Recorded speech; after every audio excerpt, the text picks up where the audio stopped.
বাংলাদেশের অধিনায়ক নাজমুল হোসেন শান্তর ওপর এবার চরম ক্ষিপ্ত বোর্ড প্রেসিডেন্ট নাজমুল হোসেন পাপন। বিশ্বকাপে ব্যাটিংয়ে ধারাবাহিক ব্যর্থতায় অবশেষে শান্তর দলে থাকা নিয়ে মুখ খুলেছেন এই বোর্ড প্রধান।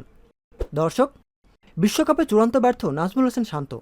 3 ম্যাচে তার ব্যাট থেকে এসেছে মাত্র 22 রান। তার স্ট্রাইক রেটের অবস্থা আরও বাজে।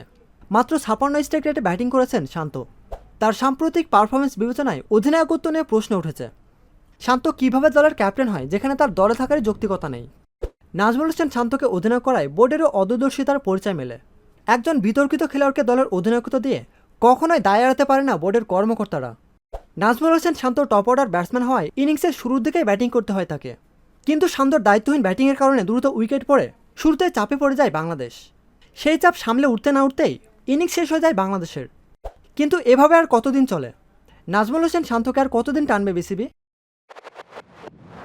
তো দর্শক, নাজমুল হোসেন শান্তকে কি এখনও দলের অটো চয়েস হিসেবে দলে খেলানো উচিত? কমেন্ট করে জানিয়ে দিন আপনার মূল্যবান মতামত। প্রতিনিয়ত খেলাধুলার আপডেট জানতে আমাদের সাথেই থাকুন।